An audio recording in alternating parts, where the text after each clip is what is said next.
Kesuksesan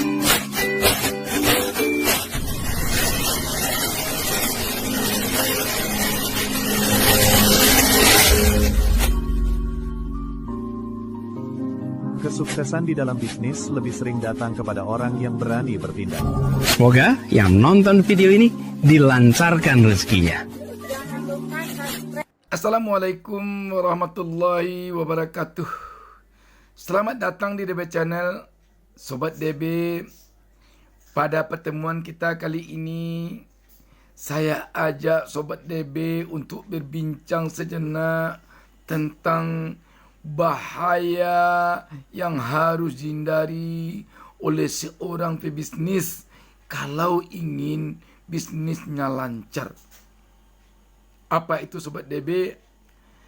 Satu hal yang harus dihindari oleh seorang pebisnis ketika dia sedang menjalankan bisnisnya adalah perselingkuhan. Seorang pebisnis haruslah berupaya menghindari perselingkuhan agar bisnisnya lancar. Sebab apabila bisnis dicemari oleh noda perselingkuhan, maka besar kemungkinan bisnisnya akan hancur. Saya akan mengemukakan di sini kenapa bisnis kok bisa pula hancur oleh perselingkuhan. Sobat DB, seseorang yang sedang menjalankan bisnisnya, dia harus fokus. Fokus di dalam menjalankan bisnis. Kalau bisnisnya misalnya bisnis pabrik suatu produk, dia harus fokus tentang upaya menjalankan bisnisnya itu dengan beberapa tahapan sampai bisnisnya menguntungkan. Yang pertama, dia harus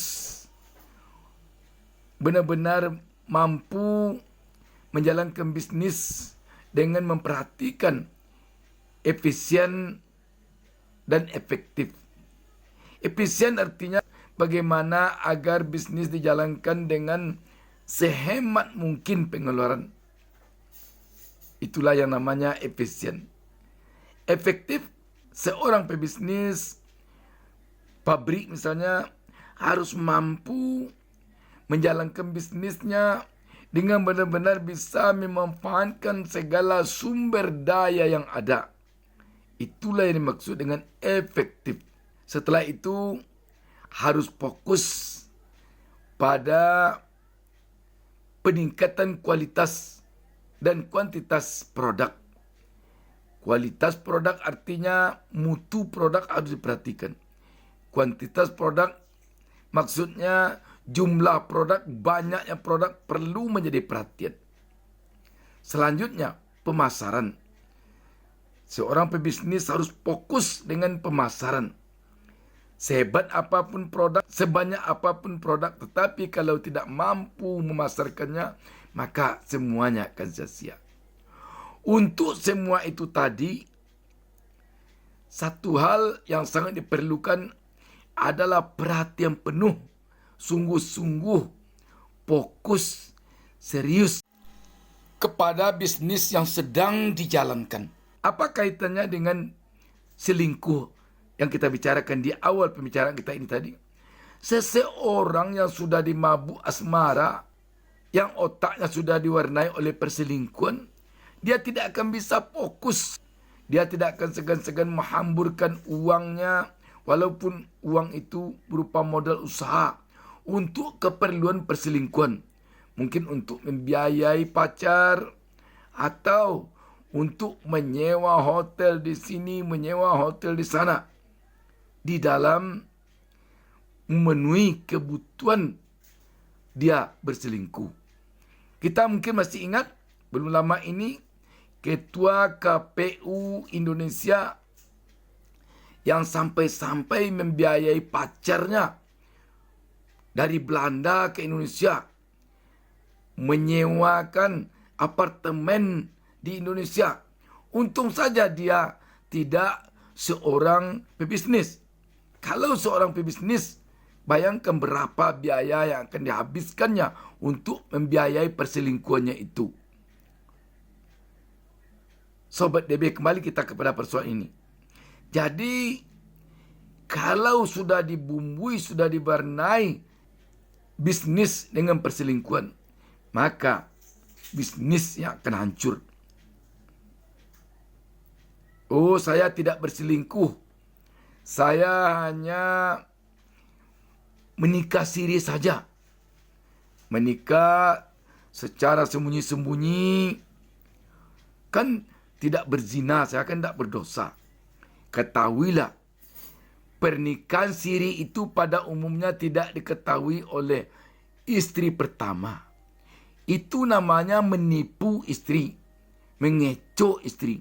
Berbisnis kalau sudah dibumbui oleh kecoh mengecoh, oleh tipu menipu, bisnis akan hancur.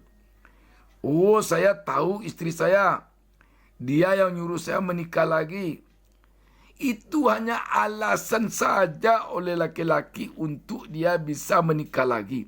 Tidak ada perempuan normal yang ikhlas dari mulut sampai ke hatinya untuk mempersilahkan suaminya menikah lagi. Mungkin saja kalau dia agak punya pengetahuan agama, dibacakannya ayat ini, dibacakannya ayat itu untuk meyakinkan istrinya agar istrinya merasa berpahala kalau suaminya menikah lagi. Tetapi tolong tanya ke hati kecil istrinya, pasti tidak akan rela seorang istri yang normal mempersilahkan suaminya menikah lagi. Kalau dibawakan kepada bisnis, hati seorang istri yang tergores karena ulah suami yang menikah lagi, ulah suami yang berselingkuh, ulah suami yang menipu, maka akan merusak kepada bisnis yang sedang dijalankan, maka akan menghambat kepada rezeki yang hendak diinginkan. Karena itu, seorang pebisnis haruslah menghindari perselingkuhan. Walaupun perselingkuhan itu sampai kepada nikah siri, walaupun perselingkuhan itu sampai kepada pernikahan yang diketahui oleh istri sendiri, jangan lakukan itu. Jangan lakukan itu. Jangan diupaya-upayakan meyakinkan istri dengan membacakan ayat ini, membacakan ayat itu, supaya istri mau mempersilahkan kita menikah. Itu tak lebih dari bujuk rayu. Tak lebih dari itu untuk memenuhi nafsu berahi kita. Itu saja itu. Yang hati istri akan tergores. Karena itu, mulai hari ini, mulai saat ini, mari kita bersama-sama berjuang untuk menghindari perselingkuhan. Kalau kita ingin bisnis kita berhasil, berkembang, maju, DB Channel mendoakan agar seluruh pemirsa menjadi pengusaha kaya raya. Salam sukses dari DB Channel. Wassalamualaikum warahmatullahi wabarakatuh.